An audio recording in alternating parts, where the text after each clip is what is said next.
안녕하세요. 여기는 캐나다 위니펙입니다. 이번 시간에는요, 캐나다에 이민 오시는 분들이 대부분 많이 챙겨 오시지만 굳이 이곳에서 그렇게 많이 챙겨 오시지 않아도 될 그런 물건들에 대해서 한번 이야기해 보도록 하겠습니다. 저희 가족의 경험담을 조금 알려드릴게요. 저희는 저와 와이프 그리고 초등학교 저학년인 아이가 있었습니다. 지금은 물론 고학년이 됐어요. 벌써 저희가 위니펙 생활을 5년째 하고 있기 때문에 지금은 초등학교 고학년입니다. 하지만 처음에 올 때는 저와 와이프 초등학교 저학년의 3인 가족 이야기니까요. 참고하세요. 첫 번째, 옷입니다. 옷? 무슨 얘기예요? 옷은 많으면 좋지. 혹시 캐나다에서 자신이 무슨 일을 할지 자기의 직업을 정확하게 알고 온다면 그 직업에 맞는 옷들을 많이 준비해 오시는 게 좋겠죠? 예를 들어서 정장을 매일 입어야 된다. 그러면 정장 관련 그런 옷들을 많이 챙겨 오시는 게 좋겠죠? 하지만 한국 사람들은 옷이 너무너무 많습니다. 그냥 보편적으로 일반적으로 얘기했을 때도 한국 사람들은 남자나 여자나 가지고 있는 옷이나 신발 너무너무 많습니다. 저도 제가 한국에 있을 때는 제가 옷과 신발이 많은지 몰랐어요. 못 느꼈습니다. 이곳에 오기 전에 한번 다 정리를 했죠. 그래서 정리하고 남은 것만 가지고 왔습니다. 저랑 와이프, 아이요. 지금은 없어졌지만 우체국에 6호 박스가 있습니다. 그 6호 박스로 17박스를 보냈어요. 지금도 버리고 버려도 옷을 저 같은 경우엔 캐나다 와서 옷을 산 경험이 거의 없습니다. 옷을 산 적이 거의 없는데요. 지금도 버리고 버려도 아직도 한 번도 안 입은 옷이 5년 동안, 그리고 한 번도 안 신은 신발이 아직도 굉장히 여러 개입니다. 정말 딱 필요한 옷들만 챙겨 오세요. 예를 들어서 겨울 외투도 좋은 거 한두 개면 됩니다.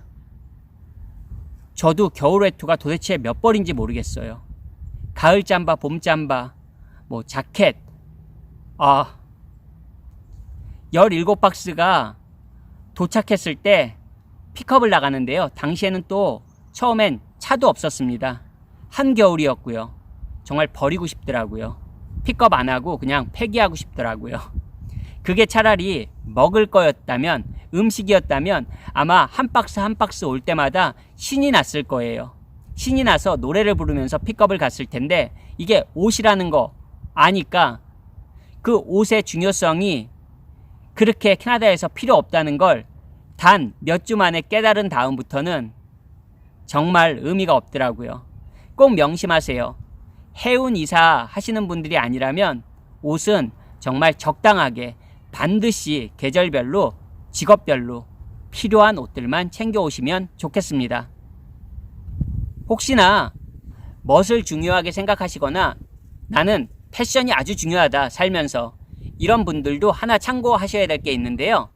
캐나다의 패션과 한국의 패션은 상당히 다릅니다. 한국에서 멋쟁이처럼 입고 다닌다고 해서 그 차림새로 캐나다에서 돌아다녔을 때 캐나다에서 과연 사람들이 멋지다고 생각할지는 다시 한번 생각해 보셨으면 좋겠습니다. 두 번째는요, 캐나다의 긴 겨울을 생각해서 핫팩을 엄청 많이 챙겨 오시는 분들이 있습니다. 남 얘기가 아니라 저희 가족 얘기예요. 한국 코스트코에서 정말 엄청 많은 핫팩을 들고 왔습니다. 그거 다 어떻게 됐을까요? 물론 아이가 사용했었습니다.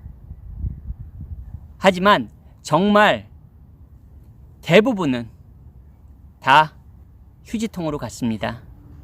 그 비용과 그 무게와 그 자리에 차라리 먹을 것을 챙겨왔다면 좋았을 거라는 아쉬움이 항상 듭니다. 핫팩, 의외로 그렇게 필요하지 않습니다. 캐나다가 춥지 않다는 게 아니고요. 캐나다에서 혹시 차량이 있는 경우는 추운 겨울이라고 해도 그렇게 핫팩에 의존할 일이 없으시고요. 다운타운은 스카이웍이라는 그런 통로들로, 실내 통로들로 건물과 건물들이 연결되어 있는 경우가 많고요.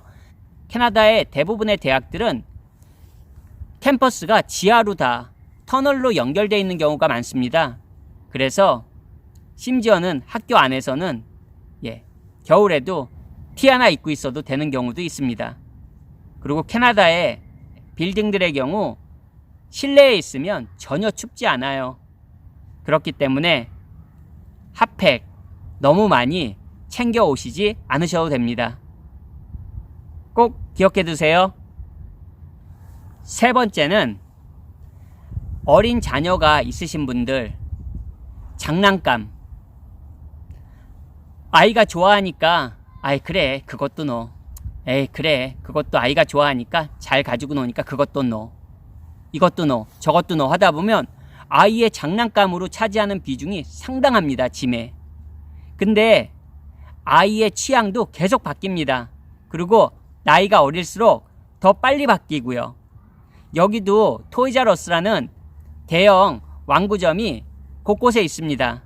굳이 아이가 정말 애착을 가지는 그런 장난감 몇 개를 제외하고는 장난감 많이 가져오실 필요 절대 없고요. 브랜드가 있는 장난감 기준으로 가격이 이것도 절대 비싸지 않습니다. 아이들 장난감은. 그리고 주말마다 할인 행사도 많이 하니까요. 아이들 장난감은 꼭 필요한 것만 가져오세요. 정말 많이 챙겨올수록 나중에 짐만 된다는 거를 뼈저리게 느끼게 되실 거예요. 또 하나 말씀드리면요. 이거는 네 번째에 해당하는데요. 책. 자녀 있는 분들 한국어 잊어먹으면 안 돼. 특히 어린 자녀 있는 가족들은 엄마 아빠가 아이 한글 잊어버릴까봐 책들을 엄청 많이 챙겨오십니다. 제가 알기로는요. 대부분의 한국 아이들, 어린아이들 방에 가보면 책이 거의 도서관 정도의 그런 책이 있습니다. 방 하나가 책으로 꽉 차 있잖아요. 보통 한국의 어린 자녀들 방에 가보면. 저희 아이도 그렇고요. 버리고 주위에 주고 정리할 거 정리하고 정말 이 책은 꼭 가져와야 된다고 생각하고 최대한 줄여서 가져온 책들이지만 실제 아이가 읽는 책은 한정되어 있습니다. 그러니까 책은 또 무게도 상당하게 나가잖아요. 따라서 책들 정말 필요한 책들만 챙겨오세요. 그리고 어른들의 경우도 영어 공부한다고 한국에서 보던 영어 책들 많이 챙겨오십니다. 하지만 정말 필요한 책들 한두 권만 가지고 오세요. 이곳에서 생활하시다 보면 생활 속에서 매일매일 레터와 이런 전단지 같은 거, 지역 신문 같은 거 수없이 많이 받습니다. 그런 것들을 영어 공부 자료로 활용하시면 되니까 굳이 한국에서 영어 공부한다고 책들 많이 챙겨오시지 마세요. 다 짐만 됩니다. 지금 제가 드린 조언들은 해운 이사를 생각하시는 분들에게는 해당이 되지 않습니다. 그런 분들은 컨테이너에 가득가득 채워오실 수 있으면 채워오실 수 있는 만큼 채워오시면 좋겠죠. 하지만 해운 이사를 생각하시는 분들이 아니시라면 제가 말씀드린 내용들 꼭 참고해서 정말 필요한 것들만 준비해 오세요. 이곳 캐나다에서도 웬만한 물건들은 다 구할 수 있습니다. 한국보다 물가가 많이 비싸지도 않습니다. 그러니까 짐은 최대한 필요한 것만 챙겨서 오시면 좋겠습니다. 나중에 후회가 오래 남습니다. 제 경험에서 말씀드리는 거니까 꼭 참고해 주세요. 캐나다 이민 오시는 분들은요. 오늘 영상도 여러분들께 도움이 되었으면 좋겠고요. 저는 또 다음번에 다른 유익한 영상으로 여러분들께 인사드리겠습니다. 오늘도 영상 시청해 주셔서 감사합니다. 안녕히 계세요.